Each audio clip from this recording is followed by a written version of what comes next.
Info, la politiste Frédéric Matonti, également Jean-Sébastien Ferjou du site d'information Atlantico, Marcelo Vetfred de l'Express et Hervé Brusini de la rédaction de France Télévisions. Cette nuit, ça sera donc le troisième et dernier débat pour le nouveau locataire de la Maison Blanche, Hillary Clinton face à Donald Trump. Un débat qui se déroulera sur le campus de l'université du Nevada à Las Vegas. C'est un des points les plus sympathiques d'ailleurs des États-Unis. C'est un peu plus glamour. Là, on a envie de chanter Viva Las Vegas en France. Le prochain débat des Républicains, c'est Salvagram. On n'a pas envie de chantonner Viva Salvagram, définitivement. Donc le troisième débat américain, on en parle à 20h45, car avant, nous allons parler de la primaire des champs. Et oui, la primaire tranquillou, comme on dit dans le monde politique, celle d'Europe Écologie Les Verts. Alors que les thèmes environnementaux sont devenus quotidiens, alors qu'on parle du nucléaire ou du réchauffement climatique, la primaire, pour désigner le ou la candidate écologiste, n'a pas vraiment mobilisé un peu plus de 17 000 personnes. Voilà, il pourrait créer un club. Le second tour aura lieu dans 2 semaines. Et la première surprise, c'est donc l'élimination de Cécile Duflot. La madone du parti au tournesol est arrivée 3e. Une claque électorale. Et même Yannick Jadot, qui lui est arrivé en tête, c'est un eurodéputé, en est tout surpris, Yannick Jadot. C'est une surprise, incontestablement, mais c'est vrai que je me suis préparé à cette campagne, je me suis préparé à cette primaire, à cette élection présidentielle, et que toute cette campagne, j'ai voulu affirmer une écologie de crédibilité, une écologie qui rassemble à la fois l'ensemble du mouvement, l'ensemble de la famille écologiste, et je constate que à ce stade de premier tour, ça a payé. Voilà, Yannick Jadot donc qui sera opposé à Michel Rivasi au second tour de la primaire d'Europe Écologie Les Verts. Marcelo Vetfred, Cécile Duflot, ça a été, même si on s'y intéressait pas trop jusqu'à présent, là d'un coup tout le monde s'y intéresse parce que c'était la plus médiatique. Il faut dire ce qui est. Et là aujourd'hui, c'est pour elle, c'est une vraie claque. C'est troisième. C'est pas qu'elle est battue, c'est une humiliation. C'est une humiliation. Il faut bien penser qu'il y avait le corps électoral était assez faible. Oui. C'est un parti qu'elle a dirigé. Quand elle est partie, elle avait mis Emmanuel Cos, qui à l'époque était sa lieutenante. Donc elle connaissait elle avait beaucoup pesé sur les modalités du vote. On votait par correspondance, etc. Donc à aucun moment, même Yannick Jadot, vous venez de passer une interview de lui. Moi, j'avais déjeuné récemment avec lui. Il était persuadé que Duflot allait faire jouer les jeux d'appareil pour inscrire le maximum de gens, pour essayer de faire en sorte de, en gros, l'emporter largement. Et il espérait au second tour essayer de faire quelque chose. Là, elle fait 24%, il fait 35%. Et entre les deux, ça fait plus de 10 ans qu'il y a une compétition parce que Duflot, ça fait très longtemps qu'elle essaye de barrer la route de Yannick Jadot. Jadot, il est très légitime dans le monde Il faut juste expliquer, oui. Il est plus proche véritablement, lui, de Nicolas Hulot et de Daniel Cohn-Bendit, alors que Cécile Duflot, elle, vient plus du côté gauche. C'est deux sensibilités différentes de l'écologie. L'une qui est plus effectivement du côté de l'extrême gauche et une autre qui est plus du côté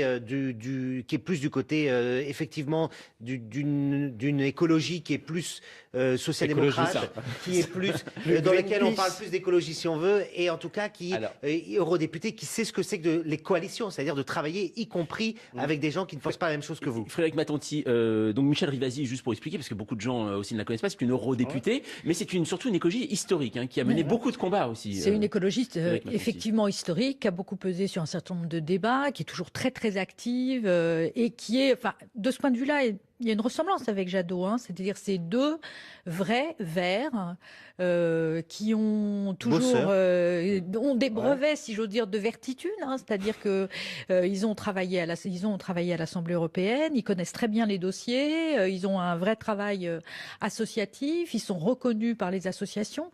D'un certain point de vue, c'est pas très surprenant.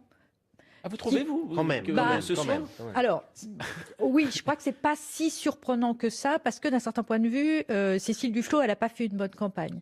Elle a fait une campagne qui a consisté, d'un certain point de vue, à enjamber le premier tour enjamber la primaire, à regarder directement du côté de la présidentielle, à parler de tous les sujets qui étaient des sujets quasi régaliens, et elle a fait une campagne par l'extérieur. Il y a une chose qu'on ne dit pas, c'est-à-dire qu'elle a perdu, vous avez dit tout à l'heure, on pensait qu'elle allait faire jouer l'appareil. En réalité, elle a perdu ses soutiens dans l'appareil. Stéphane Sidbon, il est plus là. C'est Caroline Dehaas qui remplace. Je veux dire. En effet, c'est compliqué. Hervé Brusini, on a quand même juste une impression, c'est que la dernière fois, Nicolas Hulot a perdu les primaires. Là, Cécile Duflot, c'est-à-dire qu'on n'aime pas les plus médiatiques, vous pensez, chez les Europe Écologie Les Verts? Non, je pense pas que ce soit comparable avec Duflot. Duflot, c'est aussi ministre de Hollande. Ça souffre de beaucoup de choses. D'une certaine manière, les Verts ont atterri sur le canal vert, c'est-à-dire, pour le coup, Greenpeace, c'est ce que vous disiez. Et Rivasi, c'était quand même quelqu'un qu'on voyait beaucoup dans les années 80 avec la CRIRAD, sur le nucléaire. Michel Rivasi a beaucoup travaillé sur le nucléaire. Or, on le constatait tout à l'heure, les 5 réacteurs qu'on ferme, pas un mot de nos amis les Verts. Mais qu'est-ce qu'ils font? Ils étaient inaudibles aussi pendant la COP21. Jean-Sébastien Ferjou. Moi, je trouve que c'est une bonne nouvelle, pas pour des questions de personnes en tant que... Non, mais parce que c'est l'épuisement d'une certaine stratégie politique quand même. Précisément, Cécile Duflot, elle parlait tout sauf de questions d'environnement, quasiment, sauf quand il lui semblait que ça lui rapporterait quelque chose dans ces jeux d'appareils. Les autres, précisément, ont travaillé. Et ça peut être une bonne chose s'il doit y avoir des Verts qui se préoccupent justement d'environnement. Sinon, pourquoi avoir un parti vert si c'est juste pour avoir un énième parti d'extrême gauche en France? Bilan catastrophique de Duflot. Regardez la stratégie de Duflot. En 2014, Manuel Valls arrive à Matignon. Elle dit « Je sors ». Donc les Verts n'ont pas participé au gouvernement à l'organisation de la COP21, le sommet sur le climat. Duflot était en permanence l'antithèse de ce qu'elle prétendait être. Renouveler la politique, mais elle est le pire de ce qui se fait dans les jeux politiciens. Finalement, le parti s'est divisé. Il y a eu même un scandale sexuel. On a parlé de tout et finalement, elle est battue. Sa loi a été totalement sur le logement détricotée une fois qu'elle a quitté le gouvernement. Et c'est Jadot, le type qu'elle a barré depuis des années, qui aujourd'hui arrive premier. On verra s'il arrive deuxième parce que les scores sont quand même, il y a 5 points de différence seulement avec Rivasi. Michel Rivasi, on continue à en parler dans un instant des écologistes, mais 20h, 21h, les informés, Jean-Mathieu Pernin.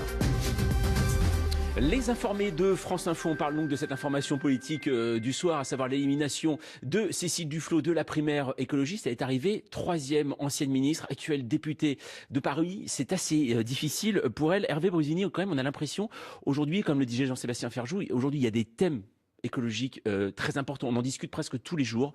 Et pourtant, aujourd'hui, le parti écologique français n'arrive pas à émerger. On le voit dans les sondages. Ça ne prend jamais. Pourquoi ? Est-ce que ce sont des professionnels, c'est que des professionnels de la politique qui parlent très peu d'écologie, c'est ça aussi ? C'était là, c'est un petit peu l'image qu'ils se sont forgés eux-mêmes, avec un côté totalement inextricable, une sorte de boîte noire de mathématiques fondamentales, où même le dernier prix Nobel en la matière ne comprendrait pas le fonctionnement de sa machine. Donc non, l'écologie est quelque chose qui est dans la proximité de la vie des gens. Oui, et c'est bien pour ça que vous parliez tout à l'heure de notre ancien ami animateur de télévision. Il a, lui, une force. Vous parlez de Noël Mamère ? Non, je ne parle pas de Noël Mamère, qui est un autre ami, puisque nous sommes tous amis. Tous amis, c'est formidable, les médias. Je parle de Nicolas Hulot, bien sûr, qui, lui, jouit d'une force importante et de plein de gens qui disent « Mais pourquoi tu n'y vas pas ?» Alors, justement, Marcelo Vesfred, est-ce que c'est là aussi, finalement, avec Nicolas Hulot, on a eu un article dans Le Parisien aujourd'hui en France cette semaine, il paraît qu'il s'en mordrait les doigts. Finalement, c'est lui, là, qui a fait péricliter cette candidature écologique qui aurait pu se porter un peu plus haut que les 2-3% aujourd'hui ? J'en sais rien, parce qu'avec Hulot, c'est toujours la même histoire, donc finalement, bon. Non, je ne sais pas si ça mérite d'être commenté, mais non, moi, ce qui me frappe, c'est qu'au-delà de la question pure de l'écologie, c'est peut-être un signal. On a une volonté dans l'opinion publique que les têtes changent. On a plusieurs primaires. C'est la primaire dont on a le moins parlé, voire dont on n'a quasiment pas parlé. Et elle montre aussi la volonté de voir des nouveaux visages. Est-ce que ce soir, vous avez vu qu'Arnaud Montebourg s'en félicite, parce qu'il pense à lui, évidemment. Est-ce que Macron lui-même, qui n'est pas dans la primaire, mais est-ce que les outsiders se disent, voilà, il y a quelque chose qui, au-delà de la question purement écologique, va se matérialiser dans les urnes, à savoir qu'on change un peu le casting. Oui, pardon, Frédéric Matonti. Là, c'est tout sauf un vote d'opinion publique. Hein. C'est un vote des plus verts des verts. Donc, au contraire, c'est vraiment un vote de ce que pensent les verts encartés par rapport à la primaire précédente où il y avait 2 fois plus de votants. C'est très, très clairement le noyau dur là qui vote comme ça. Mais même chez eux, il y a eu la volonté de rebattre les cartes. Voilà. Oui, mais enfin, Jadot, c'est pas un nouveau. Hein. Ni Jadot, ni Rivasi, c'est quand même des personnalités structurantes, pour le coup. Oui. Est-ce que finalement, c'est possible en France d'avoir, par exemple, ce modèle des Verts, alors Europe Écologie Les Verts, qui est ce parti écologiste allemand qui a été très fort. On se souvient de Joschka Fischer, qui avait à un moment été chargé quand même la diplomatie allemande. Est-ce qu'aujourd'hui, par exemple en France, un jour, ça serait possible d'avoir un parti aussi structuré qui parle d'écologie ? Ou alors c'est propre à nous. Je ne crois pas pour une raison de culture politique, parce que c'est quand même une culture politique venue, alors on peut le qualifier d'extrême gauche ou de gauche de la gauche, à la limite, peu importe, mais de querelles de chapelle permanentes. Et il y a aussi autre chose, c'est que d'une certaine manière, ils ont gagné. C'est-à-dire que les sujets qui étaient portés il y a 30 ans, il y a 40 ans par les premiers écologistes, par M. Dumont et tout ça, ils sont arrivés dans le débat public. Tout le monde en parle maintenant. Et c'est la rançon du succès d'une certaine manière. Si derrière, ils ne sont pas capables de concrètement proposer des solutions, parce que si c'est pour élire des Verts, pour qu'à l'arrivée ça se finisse par des tribunes sur les Waterloo moraux, sur l'immigration, sur je ne sais quel encadrement des loyers, on n'a pas besoin de ça, on a besoin de gens qui affrontent vraiment, et d'ailleurs François Hollande avait fait un choix, je pense, très pervers en nommant, mais avec l'accord de Cécile Duflot, en la nommant au ministère du Logement, qui n'est pas du tout... Il y aurait pu y avoir des considérations écologiques. A-t-elle justement traité des dossiers écologiques sur l'isolation, des logements, enfin, ou sur des questions justement? Non, s'est-elle lancée dans des questions de grands travaux, justement, sur le logement social, d'un point de vue plus environnemental? Non, elle s'est concentrée sur des questions strictement sociales, avec un regard profondément de gauche. C'est quand même un succès, c'est un succès assez relatif, celui des écologistes dont vous parlez, parce que, en fait, on a le sur sentiment... les thématiques qu'ils portent, oui, j'entends, les questions d'environnement. On a le sentiment qu'on ne trouve pas la concrétisation d'un vrai corpus de programmes, si vous voulez. Ça se cherche quand même. Oui, Hervé, je comprends, mais quand on regarde la réalité de notre quotidien, la plupart des législations ont des préoccupations environnementales. Ça a été intégré. Il faut pas, c'est pas un bilan totalement nul. Bien sûr, on peut se dire que après le Grenelle, je sais plus quoi, Nicolas Sarkozy avait dit, il commence à nous ennuyer, et que les Français d'une certaine manière se disent, je préfère d'abord qu'on lutte contre le chômage. C'est un peu cosmétique pour l'heure. C'est ça que je veux dire. Pas que. Frédéric Matonti, c'est vrai qu'on a vu, par exemple, lors du dernier débat de la droite des primaires, par exemple, alors ce thème n'est plus du tout abordé. Aujourd'hui, même l'environnement. Soyons honnêtes, à part NKM, à part elle, très honnêtement, c'est une fausse greffe. Enfin, je veux dire, à un moment donné, Sarkozy s'en empare pour des logiques qui sont des logiques électorales, 2007, mais il n'a aucune sensibilité écologiste réelle. D'ailleurs, la preuve, maintenant, il explique qu'il y a... on s'en fiche, ce qui compte, c'est le résultat. L'intention qui préside. Par ailleurs, je ne suis pas d'accord sur la question de l'échec, parce que, à mon avis, si un parti vert doit s'implanter, alors je pense que c'est très compliqué qu'il s'implante en France, mais s'il doit s'implanter, précisément, qu'il ne soit pas que ministre de l'écologie, c'est plutôt bon signe, c'est-à-dire qu'on la mette au logement, alors que par ailleurs elle avait des compétences qui tiennent à sa formation sur le logement. Jusque-là, moi, ça me paraît plutôt sain. Marcel Vesfred, on se voit alors justement là où finalement la claque électorale également des écologistes, c'était lors des dernières élections régionales. 6 ans auparavant, ils étaient le 3e parti de France. Là, ça n'a pas du tout pris non plus. C'était 6%. C'est-à-dire que ça commence finalement depuis assez longtemps aujourd'hui, où finalement Europe Écologie Les Verts commence à décliner. Avec des stratégies qui étaient totalement illisibles. Dans certaines régions, ils faisaient des accords. Dans d'autres régions, ils ne faisaient pas d'accords. Ouais. On n'a rien compris. Le résultat a été une catastrophe. Moi, regardez quand même sur... Est-ce qu'ils ont pesé dans ce quinquennat? Hollande avait, dans l'une de ses promesses, il avait dit qu'il fermerait Fessenheim. Il n'a pas fermé Fessenheim. Donc finalement, le bilan sur le fond, c'est-à-dire on est quand même... Chaque mois, on nous annonce que les mois sont plus chauds, on bat des records historiques, donc il y a quand même un enjeu fondamental. Le bilan finalement des écolos sur la gauche aura été assez faible. Et est-ce qu'ils n'ont pas juste réussi à verdir un tout petit peu François Hollande parce qu'il n'était pas du greenwatch, comment on dit? Oui, c'est ça, du greenwashing, oui, c'est ça. Vous pensez aujourd'hui finalement que c'est eux qui seraient à l'origine de ça, ou vous, François Hollande, a saisi justement le Hervé Brusini Je pense que le tacticien politique est François Hollande, comme celui qu'est Nicolas Sarkozy, c'est du même ordre, c'est-à-dire que on pratique une forme de cosmétique, hélas, par rapport à ce que mériterait l'écologie. Nous n'avons pas, encore une fois, de véritable concrétisation politique de ce qu'est l'enjeu écologique. Chez nous, il est dissous. Et il n'y a pas ce que je disais, de noyau réel, fort, une vraie plateforme à défendre. On a progressé sur la pollution, on a progressé sur beaucoup de normes environnementales. Encore heureux. Mais je suis d'accord avec vous, encore heureux, mais il ne faut pas passer ça par pertes et profits. C'est pas non plus, bien sûr, il y a le dérèglement climatique, évidemment, mais qui peut François Hollande, ou qui pourrait même Cécile Duflot, si elle a été élue présidente de la République, c'est pas non plus l'alpha et l'oméga. ça dépasse ces questions-là, mais précisément, les Verts ne se sont jamais vraiment emparés de questions plus concrètes, parce qu'on peut les mettre dans un gouvernement. Je suis d'accord avec vous, ils peuvent prouver, Joschka Fischer était ministre des Affaires étrangères, il n'était pas ministre de l'Environnement en Allemagne, mais ça n'empêche pas qu'il était capable de porter une vision qui n'était pas que celle d'une gauche étriquée et qui s'en tient à des scandales, à dénoncer des scandales moraux, parce que les Verts, c'est quand même ça, c'est en permanence la dénonciation de je ne sais quel scandale moral, pas la construction de projets politiques concrets. Allez, l'info à 20h50. France Info. 20h, 21h, les informés, Jean-Mathieu Pernin. Les informés de France Info avec ce soir la politiste Frédéric Matonti, également Jean-Sébastien Ferjou du site d'information Atlantico, Hervé Brusini de la rédaction de France Télévisions et Marcelo Vetfred de l'Express. Allez, il nous reste encore quelques minutes pour parler de ce qui va se passer sur cette antenne, d'ailleurs à 3h du matin. Et oui, parce que vous serez levés, c'est bien sûr la diffusion du dernier débat. J'ai l'impression de parler en fait du Seigneur des Anneaux, la dernière trilogie en fait. Et oui, c'est le 3e volet du débat. Hillary Clinton, Donald Trump. On apprend une dernière info essentielle, c'est que le demi-frère de Barack Obama assistera à ce débat pour soutenir Trump. Voilà, impossible de ne pas partager cette info avec vous. D'ailleurs, l'actuel président américain enchaîne les coups contre le candidat républicain. Une réponse à Donald Trump qui a dénoncé une élection truquée. Un 3e débat qui marque presque la fin d'une campagne hors norme où l'on aura vu émerger 2 candidats par défaut, des plaintes pour harcèlement, des emails piratés, un malaise et un teint orangé digne d'un curly qui fait fantasmer les populistes du monde entier, mais qui commence à énerver sérieusement Barack Obama. Je n'ai jamais vu de ma vie et dans l'histoire politique contemporaine un candidat discréditer les élections et le processus électoral avant même que le vote ait eu lieu. Vous pleurnichez avant même que le match soit fini. J'invite M. Trump à arrêter de geindre et d'essayer de défendre ses opinions pour obtenir des suffrages.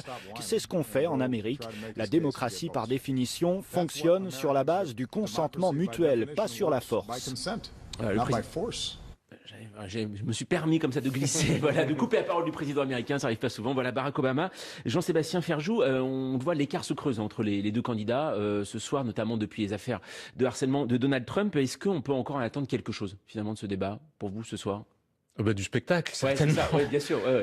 Non, que ça ait encore un impact sur l'élection, j'ai peine à y croire. Maintenant, là, sur ce qu'on vient d'entendre de Barack Obama, mais je pense qu'il a raison sur le fond de son raisonnement et tort sur la forme. On peut se débarrasser de Donald Trump en montrant qu'il est dingue, en ressortant je ne sais quel enregistrement. Ils ne se débarrasseront pas pour autant du problème politique, parce que c'est la sociologie politique qui a produit Donald Trump. Là, tout le monde se concentre sur Donald Trump comme si c'était la maladie, mais ça n'est pas la maladie, c'est le symptôme. Hillary Clinton va vraisemblablement être élue parce que les sondages il n'y a pas un écart délirant. On pourrait imaginer avec la folie du personnage, en tout cas ce qui vu de France ressemble quand même à une forme de folie furieuse du personnage Trump, il y a un écart qu'à lui mettre 20 points dans la vue, pour parler de manière un peu brutale. C'est pas ça. Au niveau national, on est sur des écarts de 4-5 points. Après, la carte électorale américaine est très favorable au Parti démocrate, mais elle va retrouver le problème politique. Et Barack Obama ferait mieux de s'adresser aux électeurs de Trump en leur parlant de leurs problèmes de fond, plutôt que de leur montrer à quel point il est dingue, parce que je pense que les 10 électeurs, eux, ils ne sont pas dingues et ça leur a pas échappé qu'il était dingue et qu'ils votent pour lui malgré tout. C'est ça qui est intéressant quand même dans cette campagne, ces 2 candidats hors normes, Frédéric Matonti, presque par défaut, on le voit, et surtout Donald Trump a été élu finalement candidat de son parti malgré le parti. Il a fait sortir finalement du fond des États-Unis ce fond de colère. Enfin, c'est assez étonnant quand même ce qui s'est passé avec Donald Trump. Malgré le parti, c'est assez frappant de voir que les ténors républicains se réveillent maintenant que c'est un peu fichu, mais pendant le moment des primaires, ils étaient beaucoup moins agressif à l'égard de Trump parce que Trump mordait, montait et que c'était beaucoup moins tranché que ça a l'air d'être aujourd'hui, même si vous avez la complexité du mode de scrutin fait que il faudra quand même attendre le soir, les swing states. Non, en fait, c'est assez simple, mais c'est assez simple, mais c'est quand même, ça peut donner des surprises parce que il suffit de gagner un État avec beaucoup de grands électeurs pour que ça bascule. Un swing state, comme on dit. Voilà. Non, pas celui-là, pardon. Plutôt les grands. Excusez-moi. Hervé Brusini. J'étais aux États-Unis quelques jours avant le premier débat. Et il y avait un congrès des journalistes numériques à Denver. Il y avait 2500 types dans un hôtel et tout le monde était pro-Clinton à mort. Et tout le monde disait Trump, oh là là, il est fou et tout ça. Vous descendiez, vous preniez le taxi, le chauffeur de taxi vous disait Trump, c'est le type qui est formidable. Le type conduisait d'ailleurs avec son corps, c'était son dos qui tournait le volant. Parce que ce qu'il disait sur Trump était pour lui beaucoup plus important que de conduire le taxi. Ouais. Et quand vous alliez dans les rues de Denver, c'était du même ordre. Et c'est pour ça que je suis d'accord. Il y a une sociologie qui, néanmoins, est là et qui expose un peuple américain très en rupture, très fracassé. Et ça, c'est quelque chose qui est extrêmement lourd pour l'avenir du pays. Une dernière chose, Marcelo Westfred, on a beaucoup parlé à propos de Nicolas Sarkozy, de Donald Trump. On a même trouvé cet adjectif de Trumpiste à un moment. Finalement, il y a certaines personnes se sont senties inspirées et aujourd'hui, on dit moins qu'on est inspiré. Aujourd'hui, c'est difficile de trouver des gens qui s'en inspirent. Alors, il y a au Front National, c'était où il y a eu des discours beaucoup plus modérés. Mais c'est vrai qu'on a beaucoup inventé de mots ces derniers mois, Trumpisation, mélenchonisation. On a eu des tas de mots qui sont. C'est bien pour vous, journaliste politique. Vous voyez, finalement, vous n'êtes pas trop seul. Non, et c'est juste pour revenir sur ce débat, c'est quand même intéressant de voir, parce qu'il y a quand même un petit enjeu aussi, parce qu'il y a des votes sur le Congrès. Bien sûr. Et si Hillary bénéficie d'une majorité, ça peut changer quand même les choses. Allez, le débat, en tout cas, sera à suivre. Donc, à 3h du matin, n'hésitez pas à vous lever pour le regarder. Ensuite, Fabienne